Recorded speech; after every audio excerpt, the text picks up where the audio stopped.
Welcome along, everybody, to Spa-Francorchamps in Belgium. We are here for the second race of the weekend and round two of the 2020 DTM. My name's Chris Hartley. I'm going to be your commentator throughout the course of the race.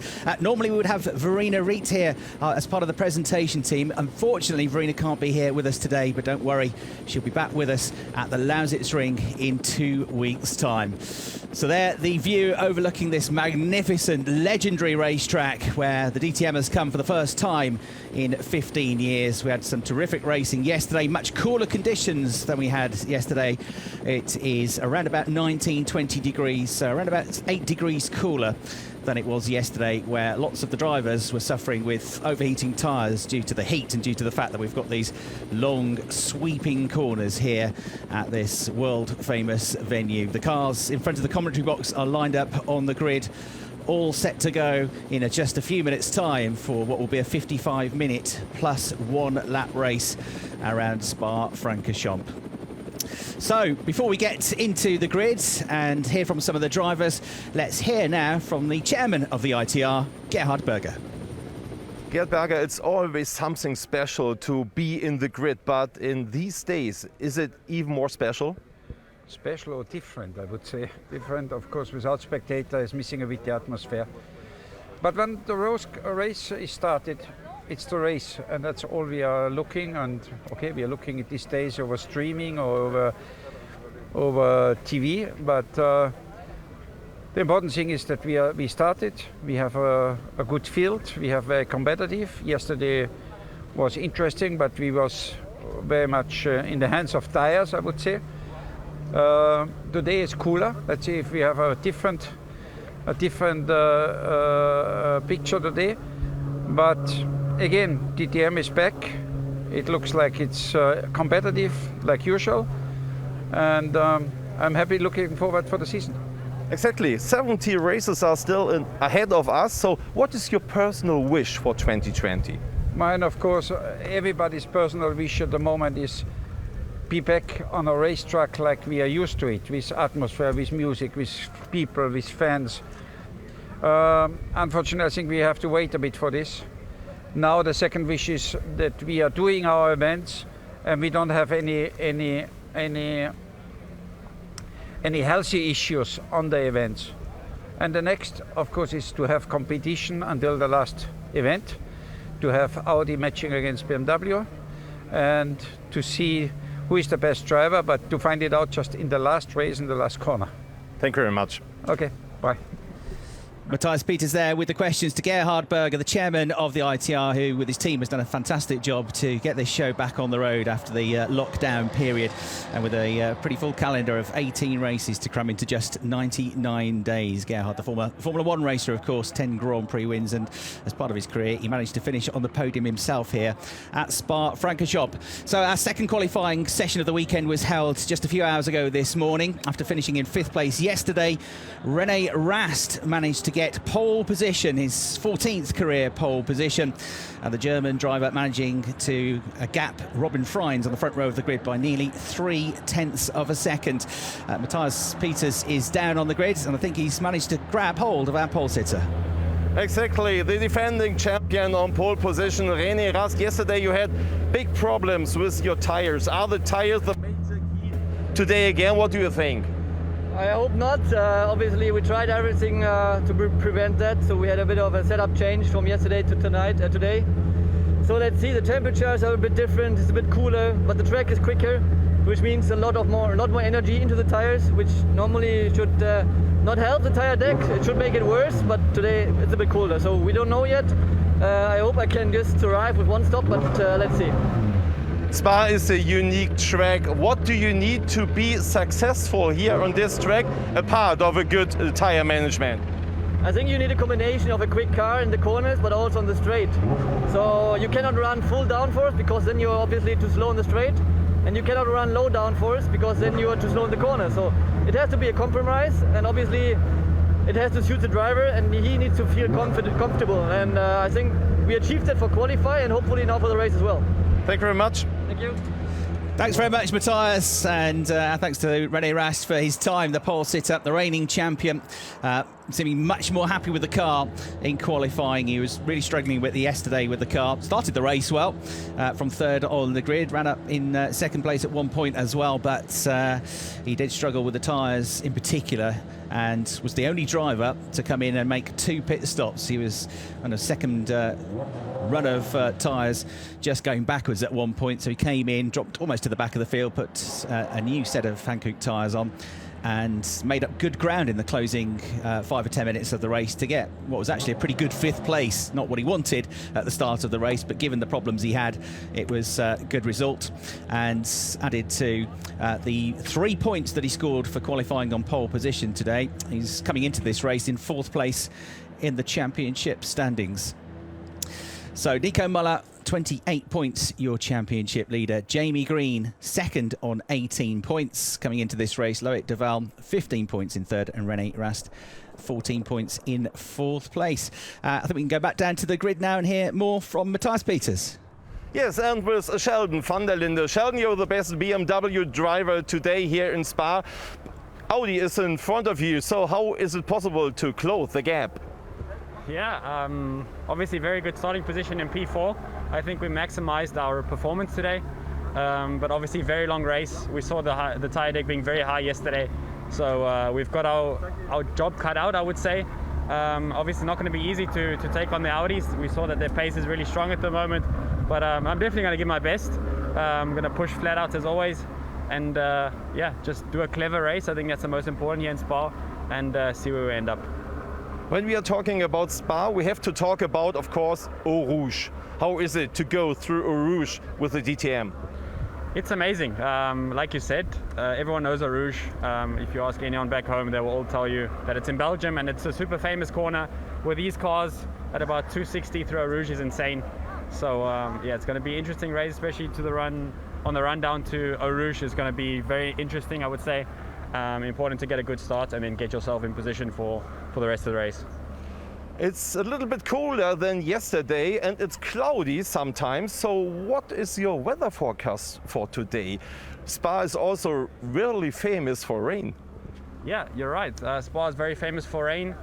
We know anything can happen here, so we need to be prepared for anything. I think it should stay dry today. I don't expect any raindrops or anything, but like I said, we need to expect everything and see where we end up. Thank you very much. Thank you. Ciao, ciao. Thanks, Matthias.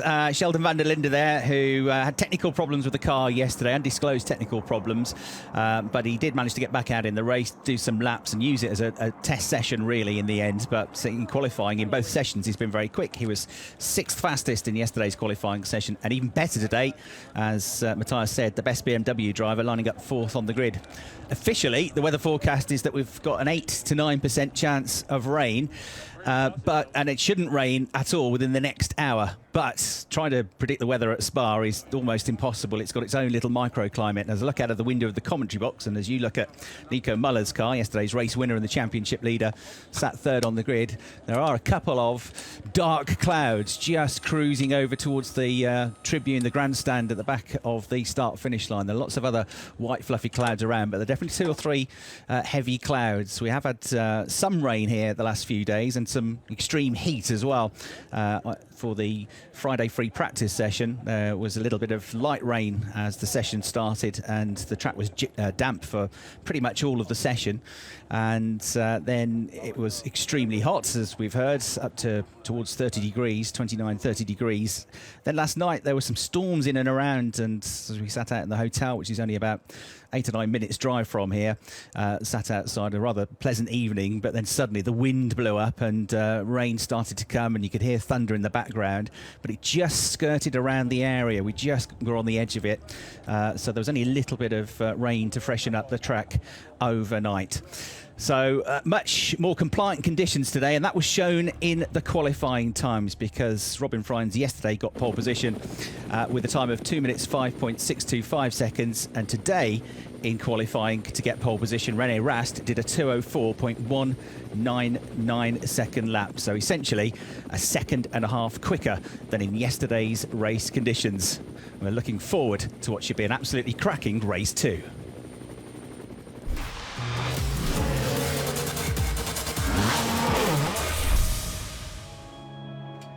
So So we're here in the Ardennes Forest to the east of Belgium, about 50 kilometres away from Liège, the nearest city. Old towns, historic buildings, and a legendary racetrack here. The three towns that surround the circuit make up the corners of the circuit. Francorchamps, Spa, of course, and Malmedy. It's a vibrant part of Belgium. It's beautiful in the Ardennes Forest, dense trees and a tree line as far as you can see. And then these roads, which many of them were used as part of the racetrack in its original form when it was first designed back in 1920, a 15-kilometre long road course. The second version of the circuit was slightly shorter at 14. The modern-day Grand Prix circuit is a 7-kilometre long track. It's a 55-minute plus 1 lap race. The new lap record holder is Nico Müller after yesterday's race, the first time since we were here last with DTM in 2005. And Nico set a lap record time of 2 minutes 9.756, which I suspect is going to be beaten in today's race. René Rast, Robin Freins, the front two on the grid. Nico Müller, yesterday's winner and the championship leader, scored an extra championship point for qualifying third.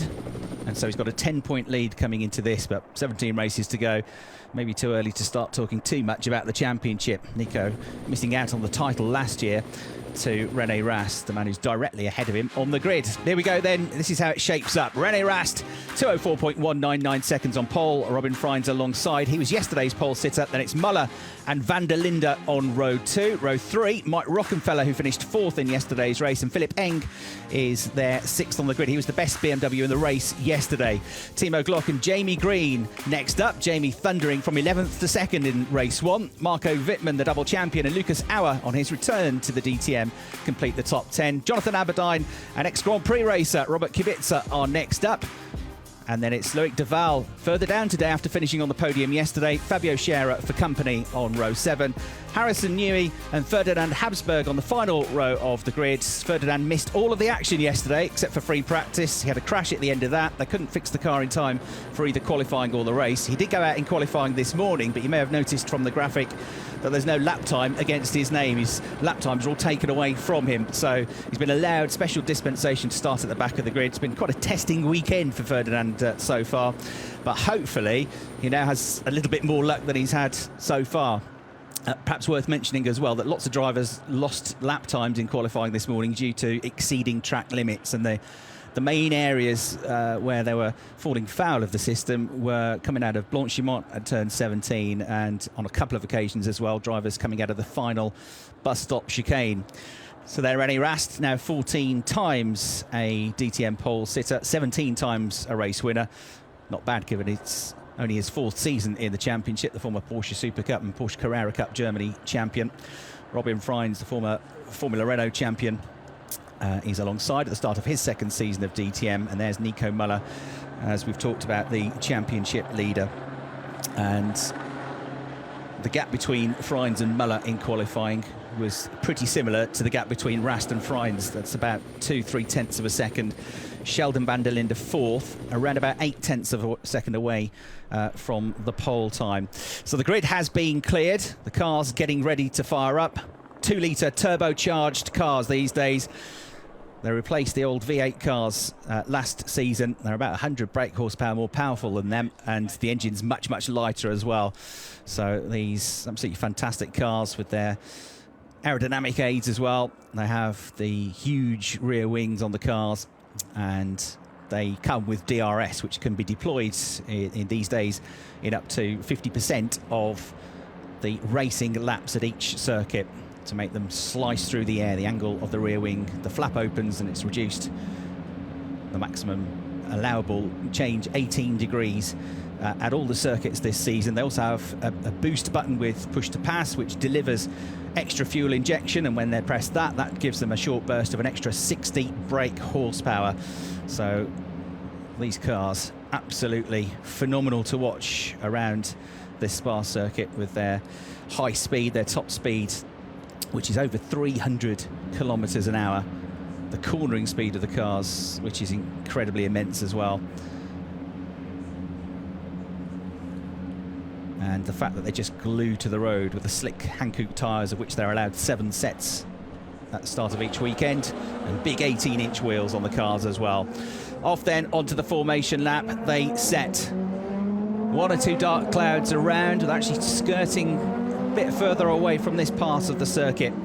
But as we've seen before here at Spa, one part of the circuit can be bone dry, and it's raining on the other side. So the overhead view then of the cars as they make their way out of La Source down towards the infamous Eau Rouge. At the start of the race yesterday, René Rast, who won the title last year, as I said, and his key rival from last year, Nico Müller, went absolutely side by side coming out of La Source. Rast had made a very good start, actually. He got second place into the first corner and actually thought about having a go for the lead of the race as well, which Robin Freins had initially. Then he and Müller, side by side, all the way out of La Source, down the hill, past the old start-finish line, and into Eau Rouge, and Müller held brave and held firm around the outside to get ahead of Rast. But yesterday after the race, Rast was slightly critical of the move and said that I had to back off. I was on the inside, he was on the outside. Normally the guy on the inside has right of way, but Nico wasn't lifting, so I lifted and I did him a favour, and Rast just got a little, you know, dig in there, letting everybody know what he thought of the move. And actually he almost got into more trouble as a result of that, because having had to lift slightly going into Eau Rouge when Müller went side by side with him, he then had a slower exit at the top of the hill at Radion, and down the long Kemmel Straight he came under some fire from Mike Rockenfeller and from Timo Glock. He managed to hold on to third place in the end as they came into the first really heavy braking zone of the lap at the end of the Kemmel Straight, coming into Le Combe, where they dropped down to about 120 kilometres an hour and third gear. This is the Le Fan section, this sweeping S-bend section, which again they're taking third gear at about 140 kilometres an hour when they're at full racing speed. And then they go down towards Campos, the next right-hander. This is where, in qualifying this morning, René Rast at Campos said that he made a slight mistake on his pole lap, so he could have gone even quicker. In his first set of runs, he was missing time in that second sector, but he made it all up. There's Jens Marquardt to the right-hand side of your picture, head of BMW Motorsport, and hoping for a better day for BMW today. We have some fantastic onboard cameras for the races this weekend. A couple of views there from Timo Glock's car. Timo starting 7th on the grid, qualified well yesterday as well in 6th place, but dropped back a little bit in the race to finish in 8th place.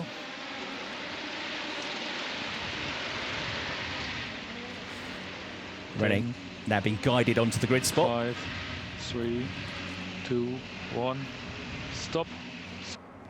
Make sure the wheels aren't over the white lines denoting each grid spot, so that they don't get a penalty for that, for being out of position. Drivers can't see it, so they needed to be guiding in by the engineers. 1. Lucas Auer now in place, having got up into the points yesterday. Lucas starts 10th today with a bit of work to do. 10th times here. BMW in particular need improvements, but tyre degradation shouldn't be as bad today with lower temperatures. We'll find out, because the 55 plus 1 minute race gets underway. Round 2 of the DTM is go, and it's a great start for René Rast. Also taking a good start is Philipp Englert in the number 25 blue BMW. He's trying to squeeze out the inside to gain a place or two. He's going side by side with Sheldon van der Linde, but at the head of the field it is René Rast in the lead, and Müller has got himself into second place on the run down towards La Source ahead of Robin Freins. So Freins drops down to third place. 4th place, it's Mike Rockenfeller. Looks like Sheldon van der Linde held on to that 5th place. Managed to fend off the attack of Philipp Eng, who's one of the drivers who may not have raced a DTM car here. The only one that has on the grid is Jamie Green, because he's the stalwart of the championship with over 190 race starts. But many of them, including Philipp Eng, have done lots of 24-hour racing here in GTs and used that experience both as drivers and in terms of understanding what can happen to the cars and the tyres in these high-speed corners. Right, so René Rast in the lead of the race. Müller second, Freins third, and then Rockenfeller just a little bit off them as they go into Brussels for the first time in 4th place. Then van der Linde, Eng, Auers made up some places at the start of the race. Glock and Green didn't have a great first lap or a great start yesterday, But boy, oh boy, did he come through once the race got into its swing. So everybody still running, no dramas as yet as they go through the left-hander at Pouhon for the first time in the race. What a corner this is as well, 190 kilometres an hour. That's almost 120 miles an hour in fourth gear. Bumping and clipping over the curbs in the background at the back of the picture there. You can see Harrison Newey, the British driver, the son of Adrian Newey, and impressive young single-seater driver before he moved into GTs, racing in Formula 3, and he was under fire from Ferdinand Habsburg, who finally gets to turn a wheel in anger in a race in DTM after obviously the long layoff with lockdown and missing the race yesterday. It's been an even longer wait for him, over 300 days since Hockenheim at the end of last season. And this season is going to be crammed into just 99 days, all 18 races. It's going to be a busy period for the teams and the drivers. Coming to the end of lap one then, and here's going to be a move, is it, from Timo Glock, looking to attack on the way into the turn Lucas Auer, but having to fend off Jamie Green at the same time. He was late on the brakes, but didn't gain an advantage there. Just behind you got Marco Wittmann in 10th place as well. He's dropped back a place, so Lucas Auer, one of the best starters there. He's gone up to 7th place from 10th on the grid. Muller, of course, with a good start as well, gaining a place. Still got this battle going on at the tail end of the field. Robert Kubica involved in that as well. He's just dropped behind Habsburg, and Habsburg going wheel to wheel now at the as push to pass is enabled. And look at that for a brave move on the way into Eau Rouge from the Helicam. You can see the commitment that is required. Green flag in turns 18 and 19, so I think there was a brief moment for somebody, it could have been possibly Kubica at the back of the field, who dropped a bit of time at the end of the lap. Black and white warning flag for number 10 for forcing another car off the track. That's Harrison Newey, who we've been watching involved in this battle, trying now to fend off Kubica. Get a replay as they came through the chicane. Ah, there we go, in the background. There was contact. That was Jonathan Aberdeen being sent around. View from Kubica, who was just behind all of that. And yes, I think the contact was with Harrison Newey. Yeah, Newey went up the inside of Kubica and just clipped the back of Jonathan Aberdeen's car. So an unfortunate start for Jonathan, having had a good run yesterday to 10th place. He got the final championship point by overtaking Marco Wittmann, coming out of the last corner on a sprint to the checkered flag. Still time to get something out of this race, though. Hopefully not too much damage to his car. We're right on board now with Lucas Auer, 7th place. Philip Eng is the driver just ahead. And then it's Sheldon van der Linde just ahead of him in 5th place. BMW's 5th, 6th and 7th. Behind him you've got Jamie Green, who's now starting to get into the flow, I think. And if he can show anything like the speed he showed in yesterday's race, it's going to be one to watch. So it was just, there he is in the number 53 car. So it was just one of those races where everything came to me. And I was surprised how easy it was to come through the field. The setup was beautiful on the car yesterday. Jamie Green getting a good run here. He looks the quicker of the three, doesn't he, as they sprint towards the line. And he's going to go for the move up the inside on the way into La Source. Jamie Green has pulled 2 or 3 good moves off at that part of the course. He's done it again on the way into the hairpin, and that puts him up to 7th place ahead of Lucas Auer. And his next target, therefore, is going to be Philip Eng, the next to the BMW. So Jamie Green, 8th on the grid. He slipped back on the first lap, but now he's getting into the groove. And he's got the confidence from yesterday's result to show how much he can very quickly carve his way through the field. René Rast, 0.5 of a second clear of Muller. That gap looks like it's beginning to come down. Yeah, looking at the first sector times, Muller was 0.3 quicker through the first sector of the lap, so it's down from a second to just 0.7 of a second.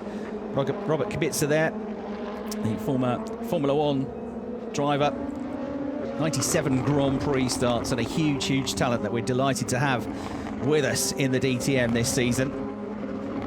Tough call for him to come straight into this and be running at the front of the field in what's a hugely competitive series, but he showed yesterday in free practice what he can do as Jamie Green gets another great run and gets another position ahead of Philip Eng this time for 6th place. And it was all about the run as he came down the hill out of Brussels.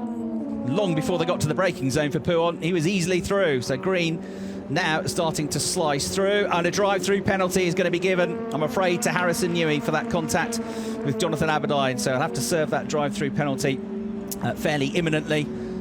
And that will drop him, of course, to the back of the field. He's running in 14th place at the moment. Aberdeen running, as you can see from the graphic, has got going again, and actually the car seems fine. Personal best in the first sector for Jonathan. He could do with a safety car now to bunch them all up, but at the moment, no dramas here in the race. Rast still keeping that 0.7 second advantage through the first and second sectors.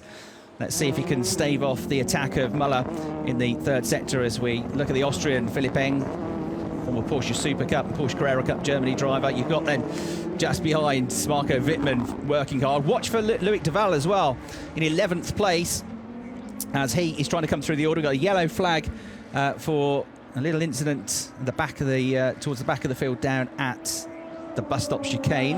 Harrison Newey is headed into the pits already to serve his penalty. Green flag now, showing that it was just a moment at the chicane. Rast, Muller, Freins still the top three. The gap's down to 0.3 of a second though. Even less than that now. Muller is going to get the run down the Camel Straight. He's going to drive around the outside of René Rast to pick up the race lead. The championship leader back to the front of the field. He won yesterday's race by 19.5 seconds. Can he show the same level of pace? I think the others might have caught him up a bit. Certainly René Rast is looking good now. Then again, he was looking good at the start of yesterday's race until the tyres went off. The first scheduled stop of the race came from René. Everybody has to make a mandatory pit stop, a mandatory tyre change. And René was the first driver to come in. That was on lap 10 of the race. Also had an early stop from Jonathan Aberdeen, but most of them went 12 or 13 laps before they came in. There's talk that it could be a longer first stint this time. Riding on board with René Rast, down to second place now. Not too far clear of Robin Freins. Had that disappointing race yesterday, having got his maiden pole position, the Dutch driver dropping down the order and way away from the podium, finishing in the end just inside the points. A replay of the move, you can see the DRS wing and the flap opening, and Muller, who'd already got a better run coming out of Radion and onto this uphill Camel Straight. The DRS just assisting him to make life slightly easier. You can see Jamie Green starting to cut Sheldon van der Linde pretty quickly now as well, 1.1 seconds behind at the moment. Some fantastic super slow-mos here, heading up the Camel Straight. There's the side-on view of the move for the change of race lead. Fantastic stuff. Right, over the line. What's the gap going to be? Rast looks like he's held on a bit more on the final sector of the lap. So yeah, it stays at 0.6 of a second. Jamie Green, meanwhile, already around the outside on the exit to the chicane and ahead of Sheldon van der Linde. So Green up to 5th place now. He's got up to 5th place much quicker than he got up to 5th place yesterday. And he got on the podium yesterday in 2nd place. See what he can do here today. The car, again, seems to be working absolutely beautifully. Didn't qualify as well, and he said in the press conference at the end of yesterday's race he needs to try and find a bit more pace in qualifying. He just admitted to being slightly off the boil, understandably so after such a long break in qualifying, but in the race he was absolutely mint. Terrific drive from him. Championship points though add up from qualifying. René Rast scored 35 points from qualifying last year. That's the equivalent of a race win and a 4th place finish added to your total. Well, René hanging on very much to the tail of the race leader. They're just dropping Robin Freins now a little bit in 3rd place. Mike Rockenfeller, the 2013 champion, is all on his own in 4th place in the Team Phoenix car, having gained a place at the start of the race. But he'll be working hard, knowing from the team that Jamie Green is on the march. Still 8 seconds behind him, but we'll see what Jamie can do now that for the first time in the race he's got clear track ahead of him. Van der Linde 6th, our 7th. Loic Duval has come up to 8th place now, having started the race in 13th. And then you've got Philipp Eng and Timo Glock at the moment completing the points. Ferdinand Habsburg as well, a word for the Austrian, who's made his way up into 11th place now. One of the drivers very busy through lockdown as he was conducting his national service and working on an almost daily basis in a warehouse, operating forklift trucks and loading up food supplies for those in need, and doing a great job of that. And he's one of the drivers absolutely loving being here at Spa. We heard from Sheldon van der Linde on the grid yesterday after the race. He was saying it's such a pleasure to drive around Spa. He was beaming as he got out of the car, even though the day didn't go so well for him in terms of the race. And his quote was, "I wouldn't exactly call this a job." That's driving a DTM car around here. So having great fun, doing a great job as well at the moment. Right, this is the battle that's going on for 10th place, the final point. So Philipp Eng just over the line now in the number 25 BMW. The blue machine is 9th. Then you've got Habsburg, Glock, and looking at the inside of Glock is Fabio Scherer. That was tight, over the curbs he went. The newcomer to the series, having come from Formula 3, from single-seater racing, having a go at the ex-Grand Prix racer Timo Glock. We get a replay now of the start. Really good start from Philipp Eng off the line as he switched around. One or two others making good starts to the race as well. Lucas Auer in particular got a very good start, I noticed, which helped him to move up from the 5th row of the grid, on board with Mike Rockenfeller, down the gears into the La Source hairpin at the start of the race, down to first gear, on the throttle hard, and then controlling the wheel spin as much as he can. Yeah, Lucas Auer darted this way then that as he charged through the field, getting around the outside of Jamie Green. Jamie in turn was trying to go around the outside of Marco Wittmann. So it was all very tight, but they gave each other enough room. And it's a slow-mo view over the blind crests at the top of Eau Rouge through Radion as they head onto that massive Kemmel Straight. Hard work for the drivers, physically and mentally around here, but they've all been preparing hard during the lockdown, getting much more training in than they would normally be able to do pre-season, which is one of the few advantages that we've had of lockdown. So Eng, 25, the 16 car, with this bright yellow bonnet and roof, is Glock. And this is a battle at the tail ends of the top 10. Habsburg in 9th place, and we got ahead of Eng. So Habsburg 9th, Eng in the final points position, and Glock trying to get the final points position away from him. And Fabio Scherer, we know, also keen to get through. He's just behind them in the number 13 WRT Team Audi Sport car, the other blue machine. Having had a look at La Source, Timo Glock's got a good run here. Philipp Eng coming under a bit more pressure under braking as they fire their way through the bus stop chicane. Timo Glock looks good on the way out of the corner as well. Other gaps to keep an eye on. Jamie Green is flying after Mike Rockenfeller 2 laps ago. The gap was over 8 seconds. Now it's just over 2 seconds. Jamie Green gunning for 4th place, maybe even on this lap the way it's going. Certainly by the end of the next lap. I think he's going to be there on the tail of the 99 car and trying to get himself up into 4th place. Going down towards Eau Rouge then. They thunder through Habsburg, Eng, Glock and Scherer as quickly as you can say it. The green and white BMW of Marco Wittmann then trying to find a way past the 2014 and 2016 champion. Started the race well yesterday, up to 5th place, dropped back in the second stint, and he said that he was one of the drivers that went for used tyres. So tyres that hadn't done much. I think they'd used them in free qualifying on what was a damp track. Had shaved the tyres, and he went out on the second stint, not on brand new Hankook slicks, but a slightly used pair. Timo Glock the same, and they both really suffered because of that. So I think that's something they'll try and avoid doing today, if possible, because it really was a case of just trying to hang on for some points, especially for Marco Wittmann, which he almost did. If the lap had been just 1 corner shorter, he would have been able to fend off Jonathan Aberdeen, who's incidentally up to 14th place now, having had that contact with Harrison Newey earlier on in the race. You are watching then Ferdinand Habsburg, who's looking quick. It's a good job this, given that he's missed so much track time. Missed the last 10 minutes of free practice, and he missed all the qualifying of the race yesterday. And there is the replay of him thundering through. What a real charge. 1 position gained on Wittmann, this position gained on Glock, just driving around people. He's enjoying this, I reckon. So Habsburg well up into the points now. In 9th place. He got past Eng as well later on. And then this battle that we've been seeing with the other drivers. Timo Glock involved as well. At the tail end of the top 10 is the onboard view from Timo Glock. Oof, throwing it all over the curbs. Brave stuff. Super slow-mo of Habsburg, who's been the man on the mission, as you've seen from the compilation of moves that he's put together over the last 2 or 3 laps. We'll see if he's about to catch his next target.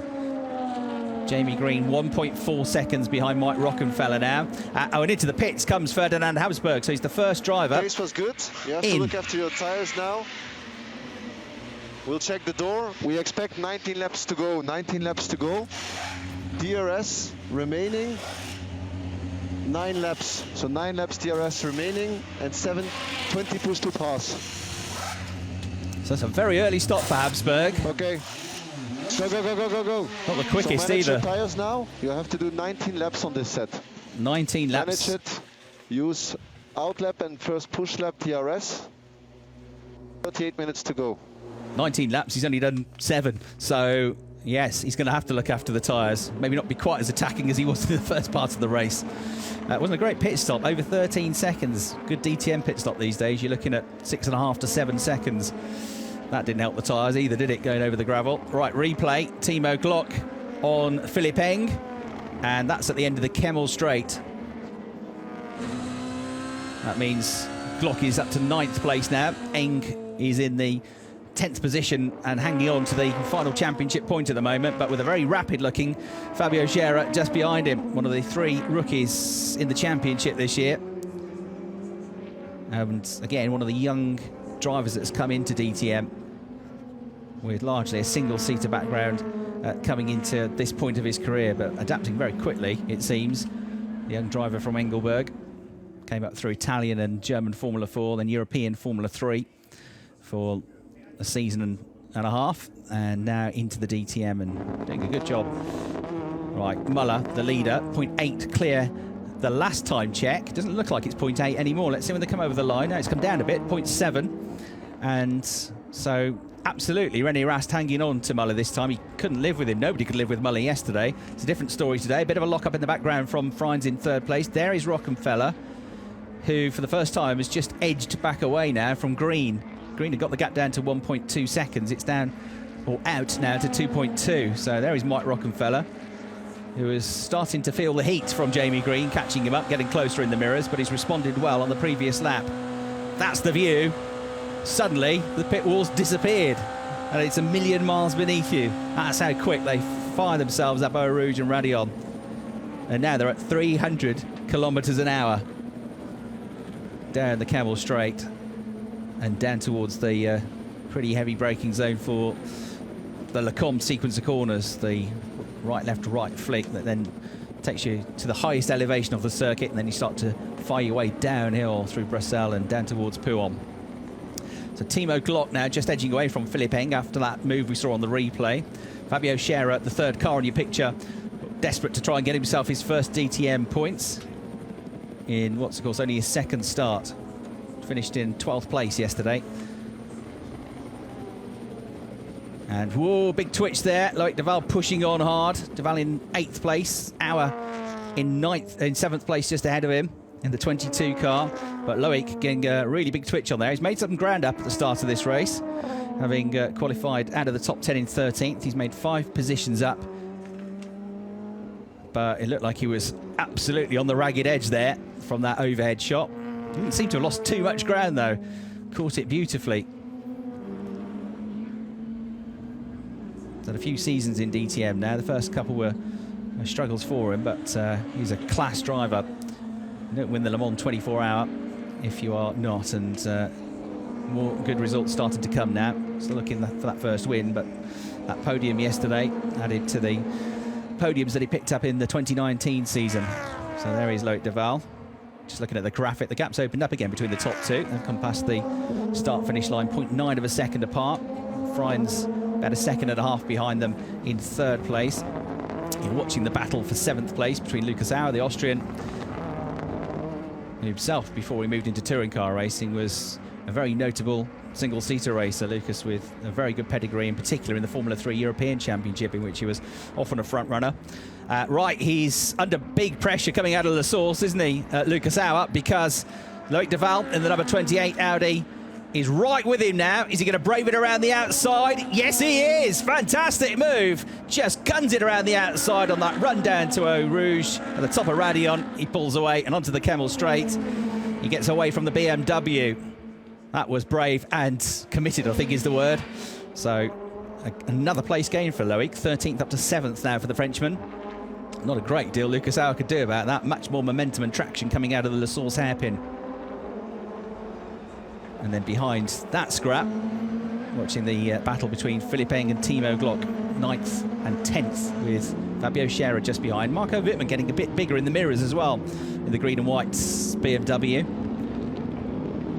The Team RMG driver, maybe opting to have the reverse of yesterday. A slow start, but a good, strong finish. You can see them understeering a little bit here now. as they get towards possibly the end of the ideal tyre life. Here's a replay then. Right, you have the inside line, I'll go the outside line. Don't care, I'm going for it. Look, Duval grits his teeth, holds his breath, clenches the steering wheel and hangs on for dear life. Once you've made the decision, you've got to go with it. There's no backing out of it. And here, a replay of this battle which keeps on happening between Eng and Glock, who keep on overtaking each other at various points of the circuit, in particular the Kemmel Straight. Glock back down to 10th. Scherer watching it all go on just behind in 11th place, the Swiss driver. And another Swiss driver at the head of the field. You're about to watch start another lap. He goes past the commentary box, down into the La Source hairpin. Freins is keeping them in sight, so somebody else that's not dropping away like he was yesterday in terms of his pace. Got the lead initially, lost the lead a couple of laps into the race when Muller got past him down the Kemmel Straight. There's the shot as they go through Eau Rouge. Gap has steadied at around about 0.8 of a second for the last few laps. And there is another wonderful super slow-mo of the Team Abt Sportsline driver being pursued by the Team Rosberg driver.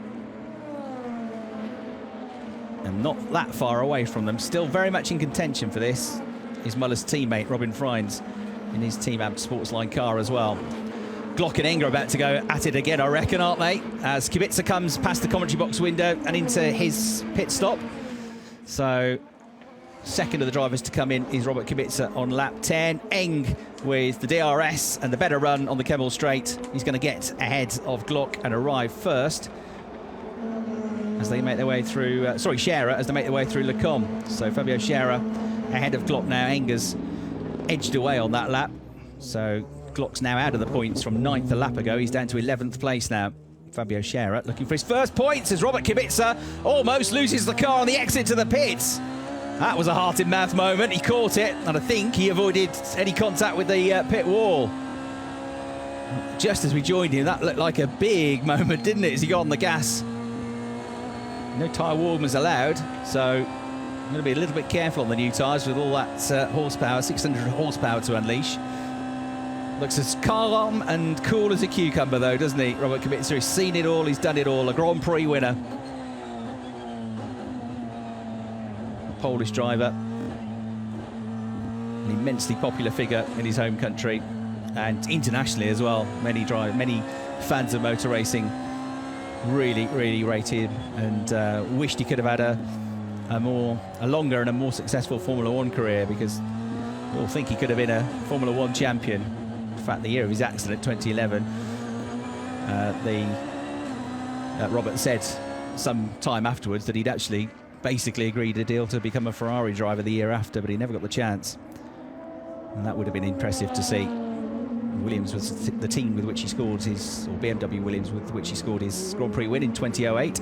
Right, Muller's pulling away from Rast. Suddenly, he's got his head down.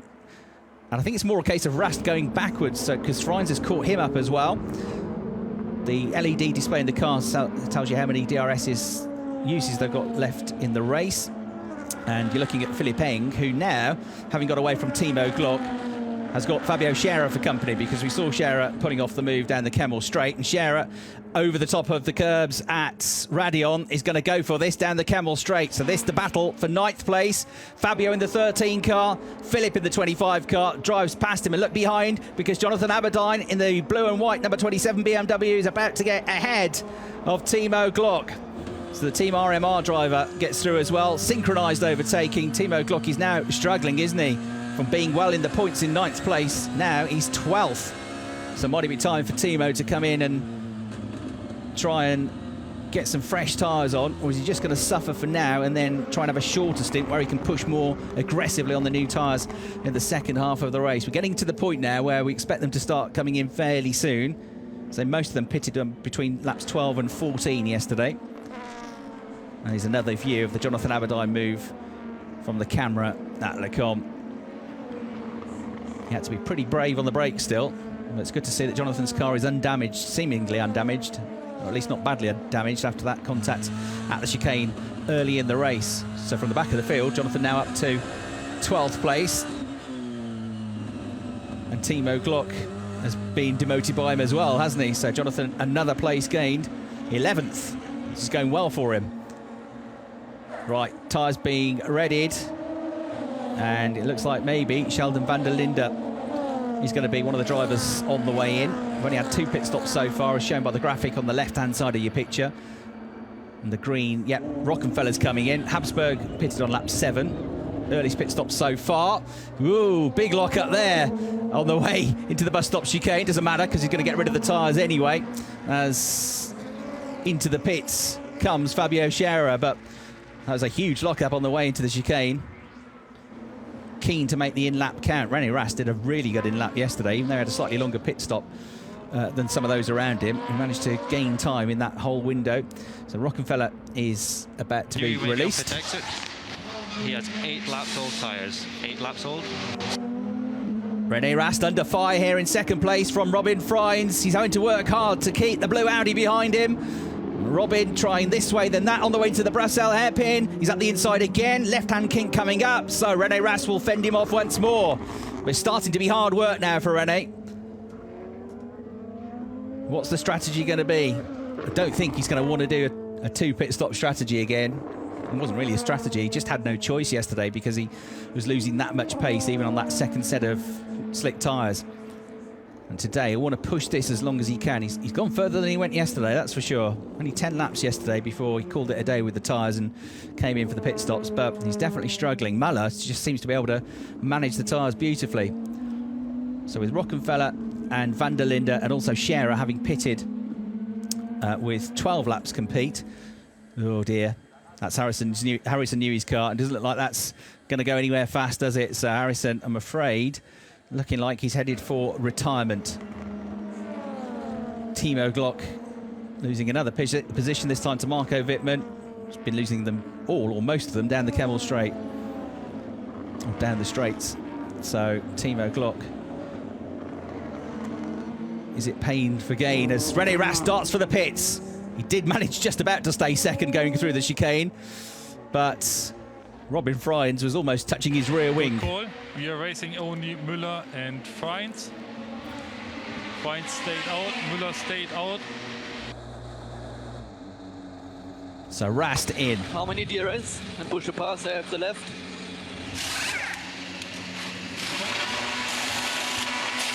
You're on +9 to Freins and -2 laps on Müller.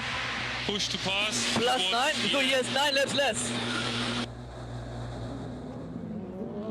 If you watch qualifying this morning, you'll know that René Rast wants as much information as he can. After he got his pole lap, he wants to know how much did he get pole by, who was behind him, where were the best sectors, where did he lose out.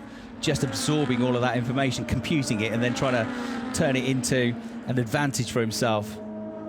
And now he's asking how many DRS and push to pass have I got left compared to the drivers I'm racing against, i.e. Freins and Müller. He wants to know exactly what the situation is. Mike Rockenfeller on new tyres, back out. He's rejoined behind René Rast, as you'd expect, having run in 4th place to René's 2nd before they made their respective pit stops. So the top 7 in the race yet to make their mandatory stop. Rast is the leading pit stopper from Rockenfeller, van der Linde and Loic de Waal currently.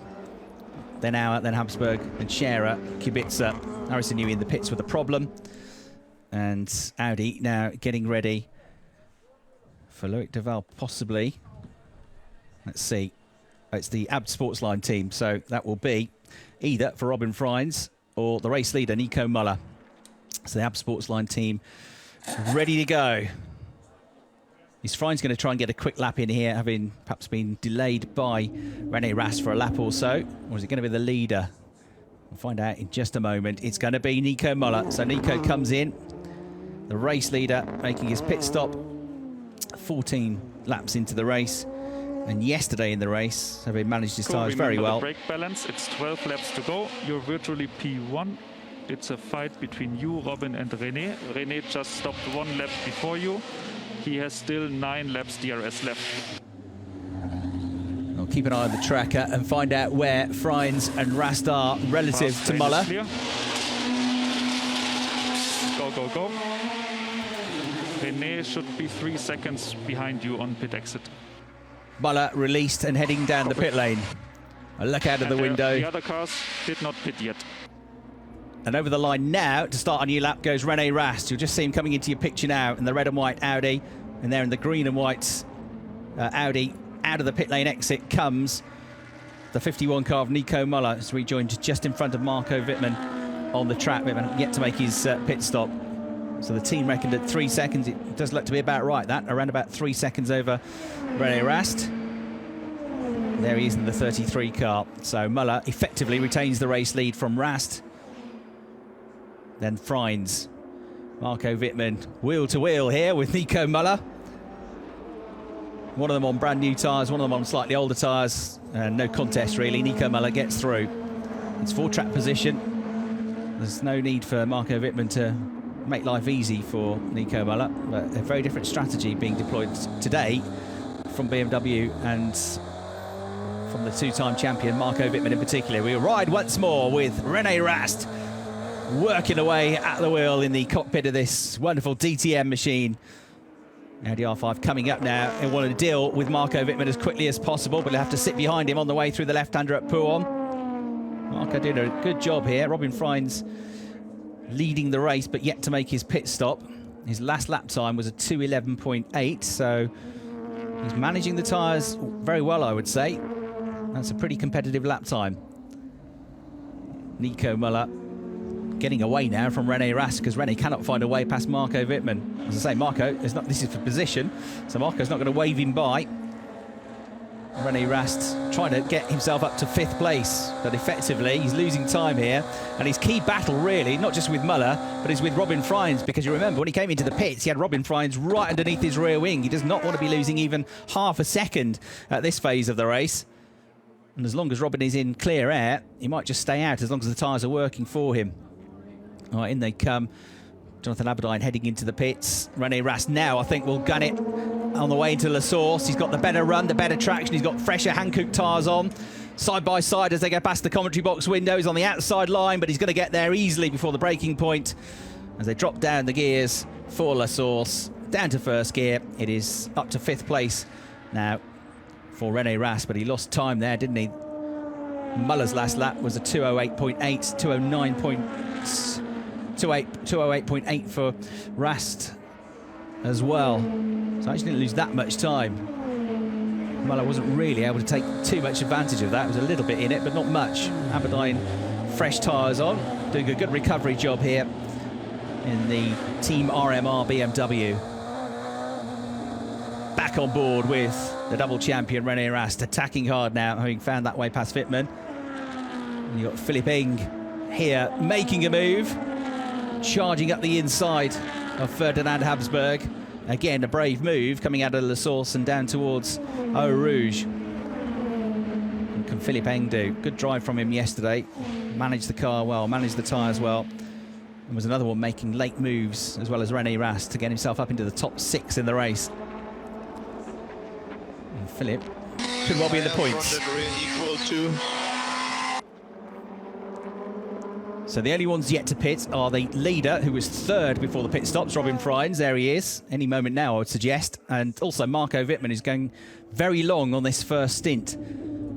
So he'll have a short stint, but he'll have really good tyres. He'll really be able to attack. That's Robin Freins coming in then. So the race leader coming in. Has he done enough to get himself ahead of René Rast is the first question. Cockpit pit lane, track time is similar. You had a really good pace on the first stint. You are fighting for the win eventually at the end. You will be close to Rocky on the exit and Green also behind. Ahead of Blanchimont. Rocky box on which lap? 2 laps ago, 3 laps ago.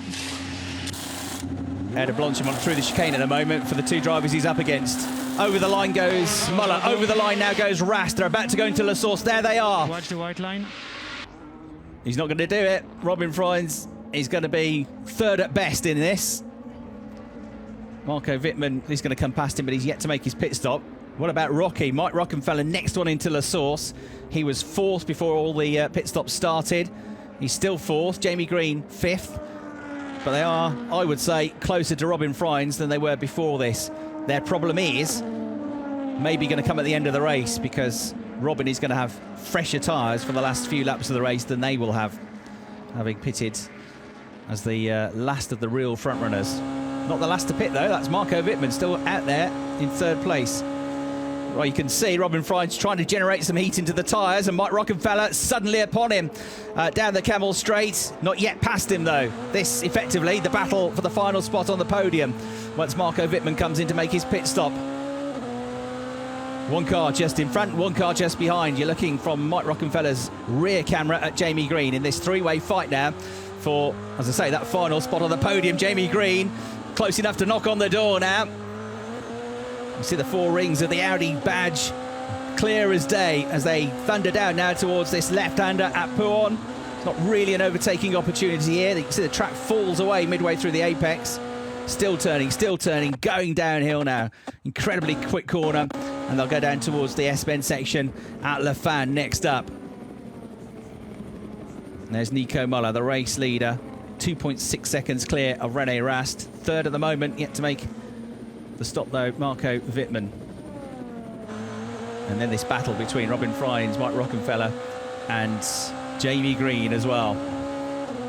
Jamie just dropping back a little bit now. They'll head up through Blanchimont.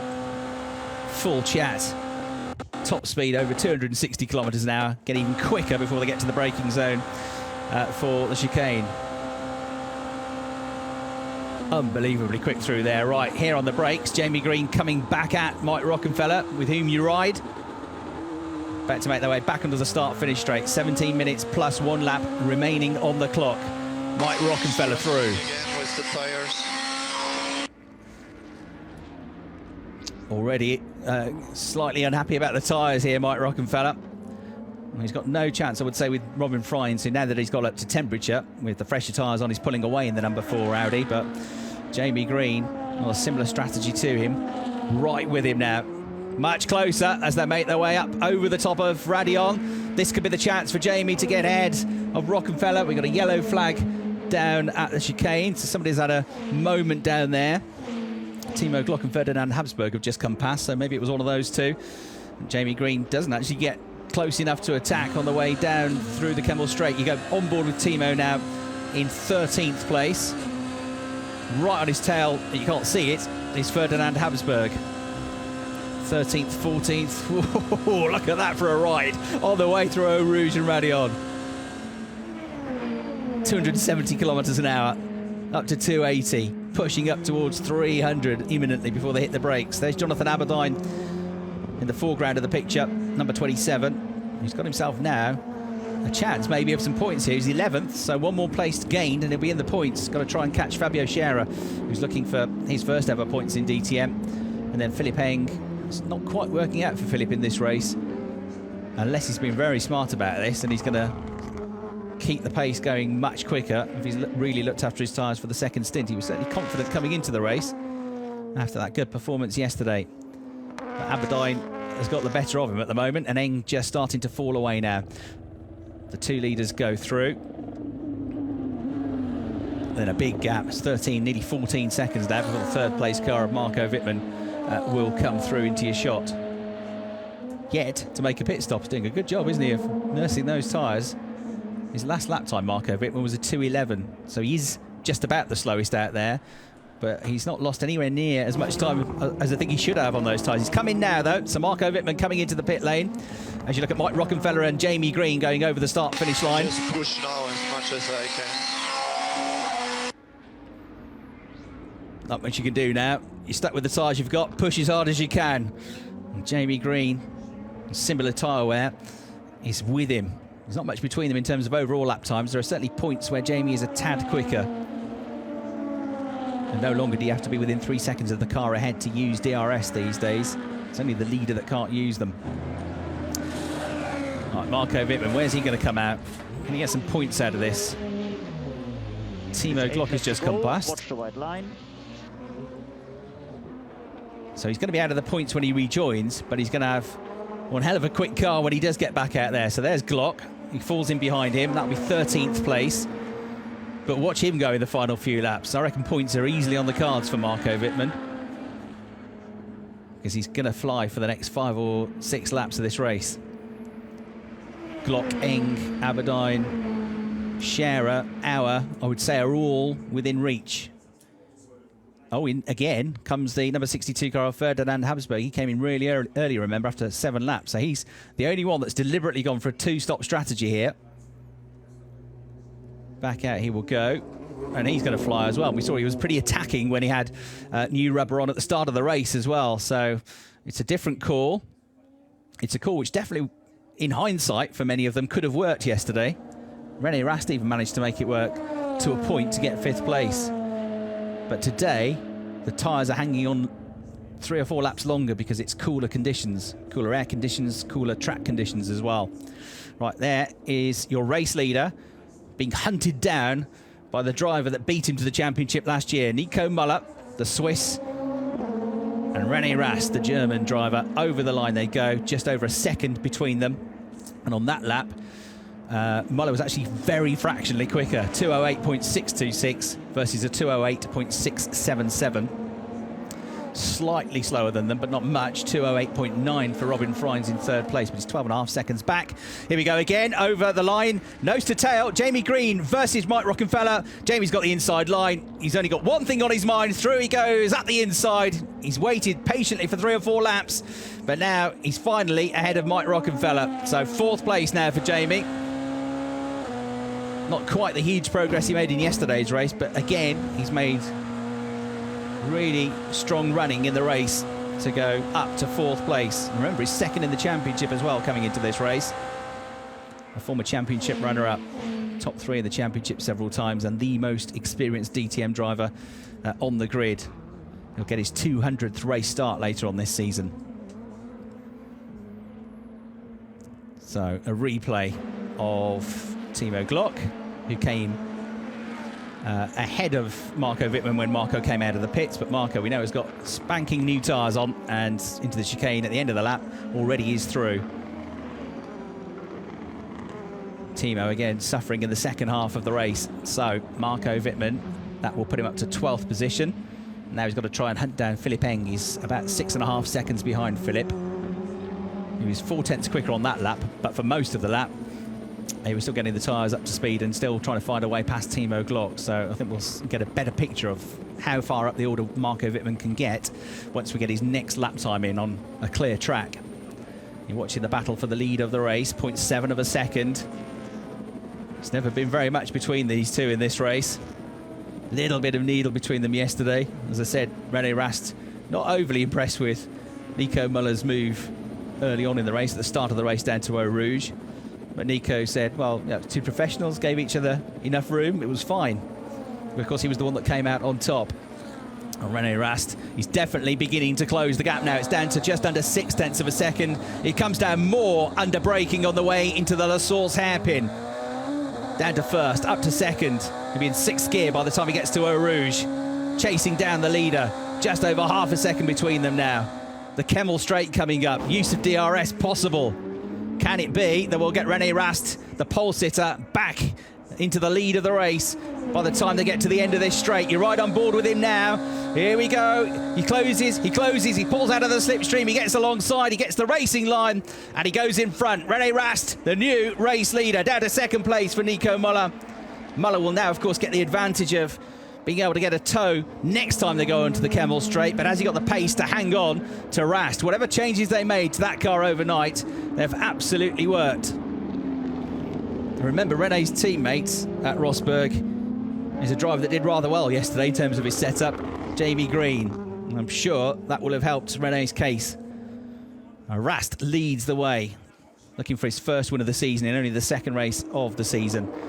So this terrific run of consistency as well, stretching back, well, most of his DTM career, but certainly stretching back to last year, when he was regularly winning races in the closing 4 rounds of the season.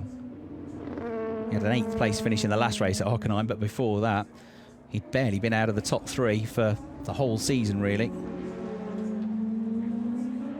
Sorry, not 8th place, that was in the qualifying session. He was at Hockenheim, continued his run of podium finishes with a 3rd place finish from 8th on the grid. So yesterday was his 6th consecutive podium finish. This could be his 7th, and it would be his 4th win out of the last 4 race meetings if you go back to last year.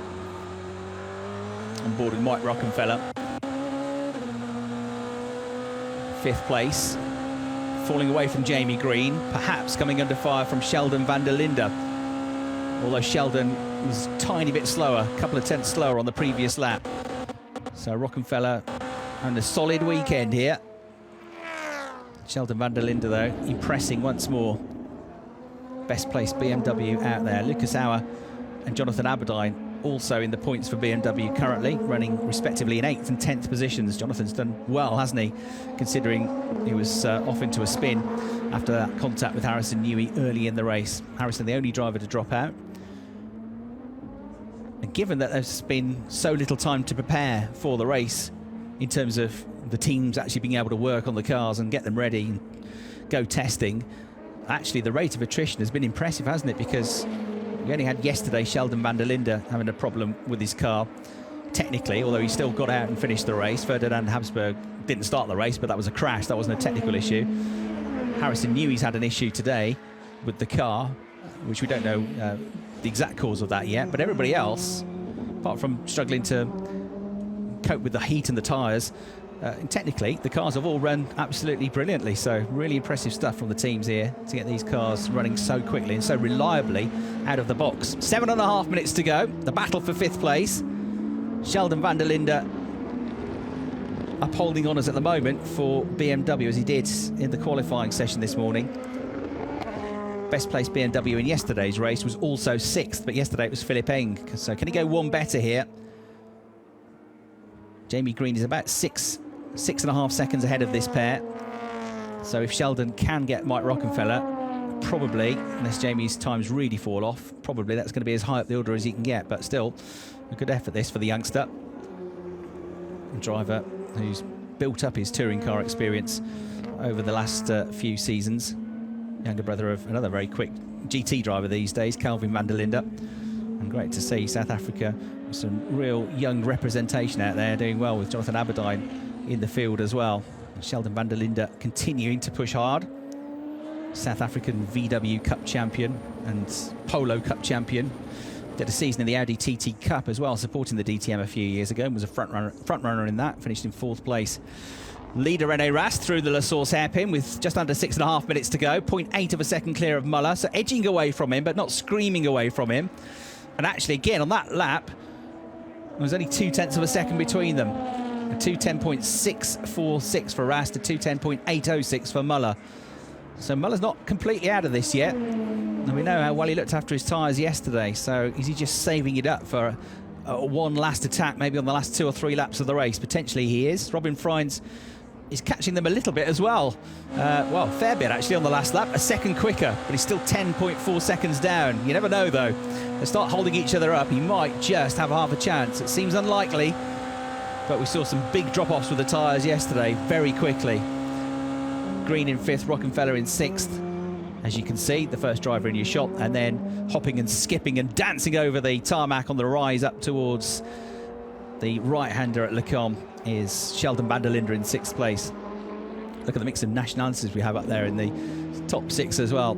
The German leads, a Swiss is 2nd, a Dutch driver is 3rd, British driver 4th, and Rockenfeller from Germany in 5th, a South African, then a Frenchman, then an Austrian, then another Swiss behind, and finally Jonathan Aberdeen from South Africa in 10th place. A truly international lineup at the head of the field. The gap coming down a bit more in this lap and through the first sector.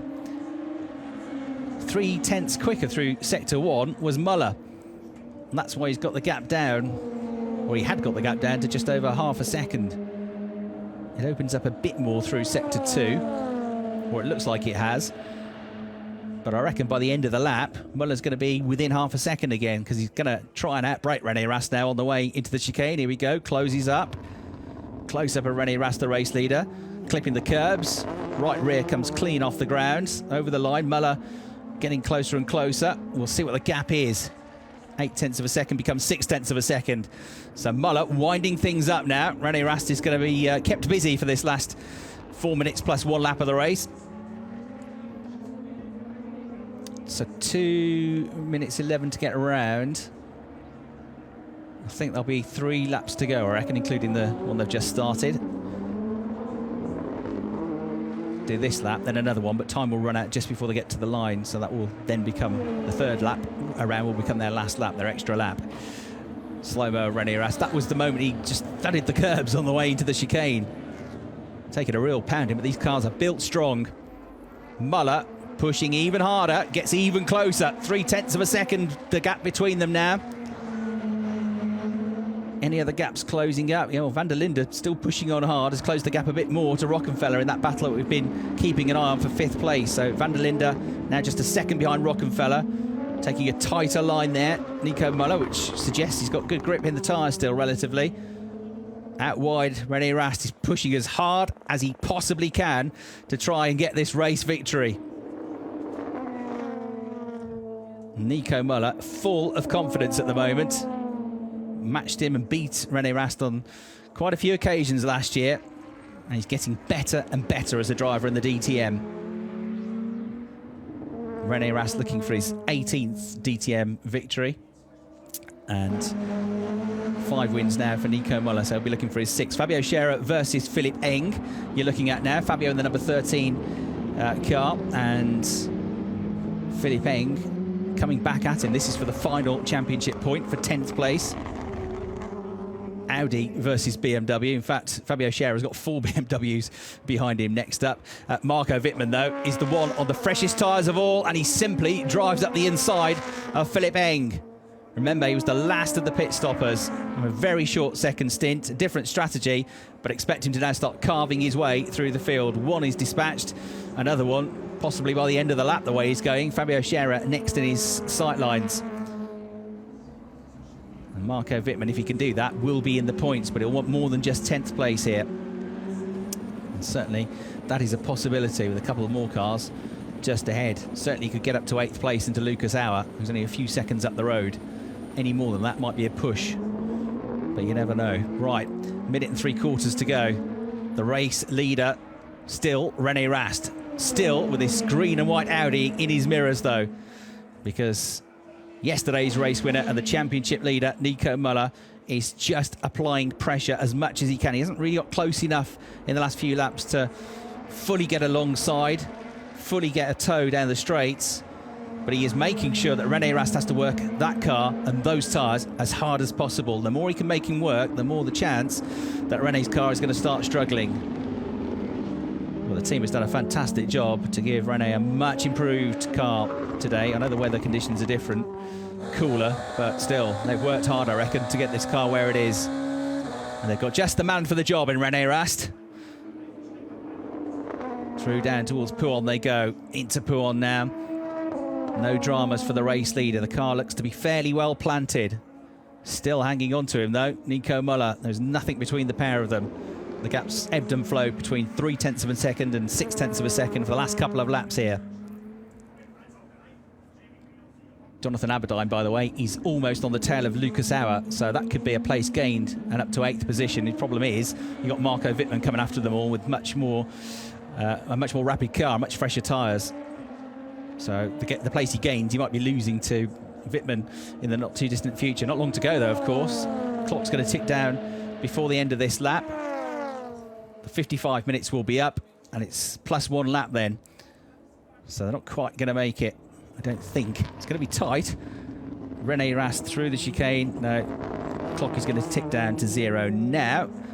So it should be the start of the final lap of the race. Over the line they go. Closer than ever, it seems, down towards La Source. Confirmation on the graphic, and the teams and the drivers will know this is the last lap, this is the last chance. It so often comes down to just a few points in this championship. So a decision to be made now for Nico Muller. He's going to be the championship leader at the end of the weekend if he finishes second. But he'll lose points to René Rast. René's not his closest rival at the moment after yesterday's 5th place finish. But he knows full well that René's very likely going to be one of his big rivals for the championship as we go on through the next few months. So does he take a risk and try and get those points away from Rast and get the race win? Or does he settle for second place? To me, it looks like he wants the former option. He wants to go for it and push hard. It's always a risk. When you overtake, there's always an element of risk here, but if you don't take the risk, you don't get the points, and if a chance came and you didn't take it and you ended up costing yourself a few points at the end of the season, you might regret it. Conversely, if you go for it and it doesn't pay off and you end up in the barriers, you kick yourself as well. So it's a fine line here. At the moment, René Rast isn't really giving him the option because he's not really giving any opportunity for Nico Müller to try and find a way through. Further back, Marco Wittmann's just 4.5 seconds now behind Jonathan Aberdeen, who's just fallen away a little bit from Lucas Auer, having been right with him last time I looked at the screen. Ooh, a lock up there for Nico Müller as he makes his way into Le Fan. They come out of there, kicking up the dust is the race leader, René Rast. He's just keeping this 0.3 of a second advantage. His biggest worry, probably his only worry now, is going to be going down into that final bus stop chicane.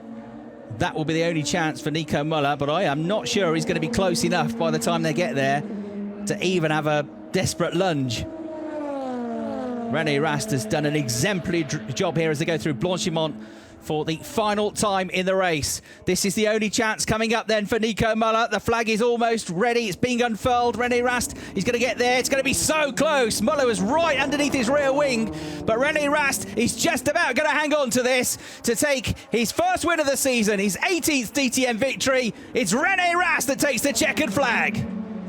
Nico Müller second. Yeah! Great. Superb race. Yahoo! ALS off, slow in lap, pick up please. Wow. Nice job. Very nice, René, very nice, good job. Was very nice. Thanks, guys. I think intense is the word. If you were a part of the team, Rosberg, watching that from the pit wall, from the timing screens, from the monitors, you would have been quite tense watching that final run into the chicane. Calmest man of all was probably René Rast. Terrific job. Did absolutely everything right on that final lap. Not for the want of trying, though. Nico Müller finishes in second place. Just 0.4 of a second between them at the end. So Robin Freund's third. Green has crossed the line in fourth. Rockenfeller fifth. Sixth for Van der Linde. Excellent job. Then it's Loic de Waal. More good points in seventh. Lucas Auer eighth. Jonathan Aberdeen ninth. Marco Wittmann got a point, but no more. 10th place for Marco. One more than he got yesterday, I suppose, but it hasn't worked for him today either. Philippe Eng 11th, Fabio Scherer in 12th place after some spirited driving. Timo Glock fading away to 13th place and classified a lap down. Robert Kubica in 14th place, dropping back late on with Ferdinand Habsburg also a lap down, 15th, and Harrison Newey is the only non-finisher in the race. Oh, what a season we have got lined up here, because it's a continuation, it seems, of 2019. René Rast versus Nico Müller, but I reckon even closer. 25 points are going to go the way of René Rast. That's going to move him on, by my maths, to 39 points. And Nico Müller's going to pick up 18 points for second place. So that will move him on to 46 points, only 7 between them, I reckon. We'll get confirmation of that when the graphic comes up. But there is your race result. Rast wins, Müller second, Freund's third, then it's Green fourth, Rockenfeller fifth, Van der Linde sixth, de Waal seventh, Auer, Aberdeen and Wittmann all in the points. Sheldon Van der Linde as the best placed BMW in 6th position. Just 0.4 of a second between the top two after nearly an hour of racing. Philippe Eng just outside the points today, having had a good run to 6th yesterday. Fabio Scherer 12th, Timo Glock 13th. Robert Kubica on his debut weekend in 14th place, with Habsburg 15th, and an early retirement for Harrison Newey, one of the rookie drivers for DTM 2020. So a fantastic performance from René Rast. He knows he had to work oh so hard for that victory. Nico Müller really did keep him honest for the last 10 minutes of that race in particular. But René Rast didn't give him a chance, didn't make a single mistake. Had he done that, he would have lost the race, because Nico was that close.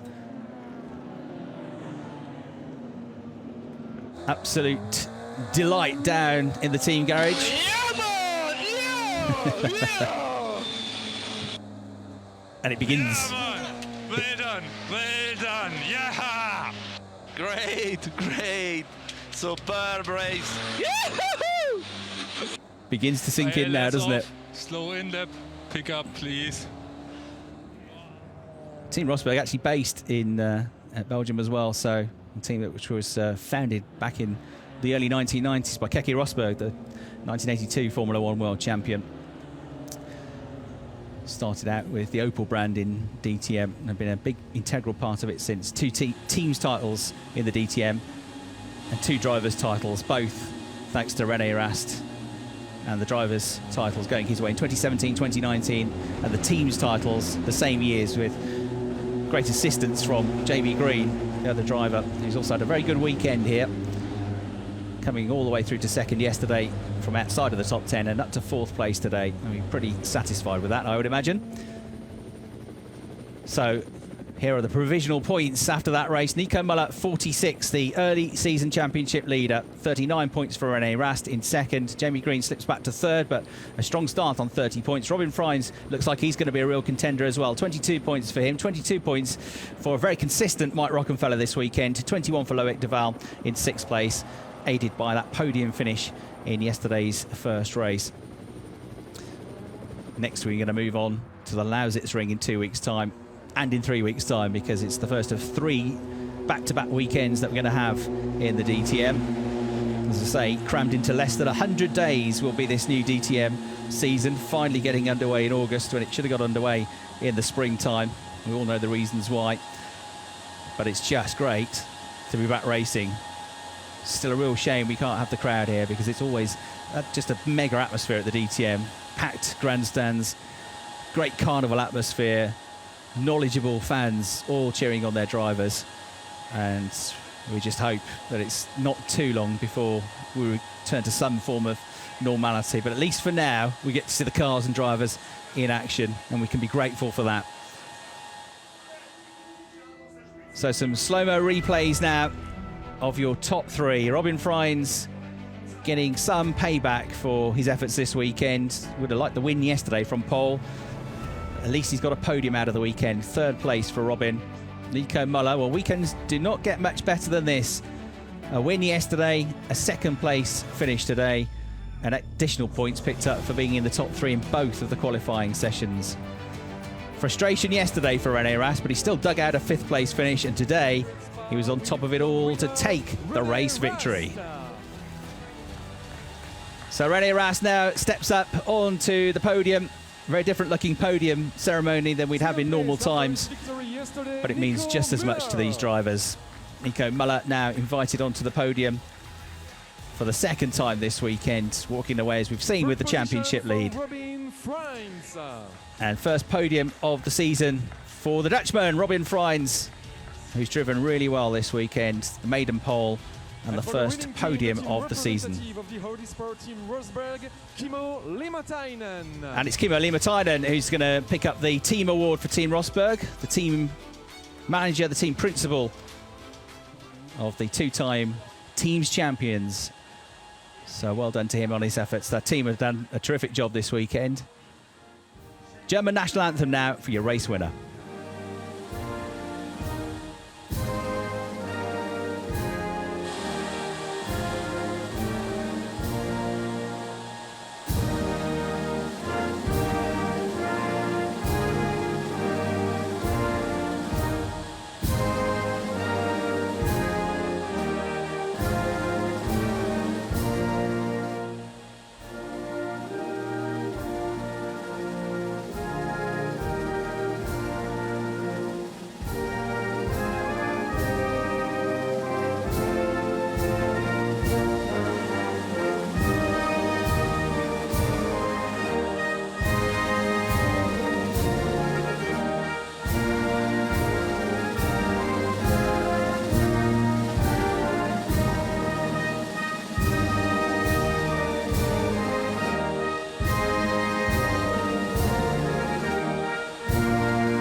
You can bet your house that won't be the last time you hear that anthem this season in the DTM, because René Rast is back to winning ways.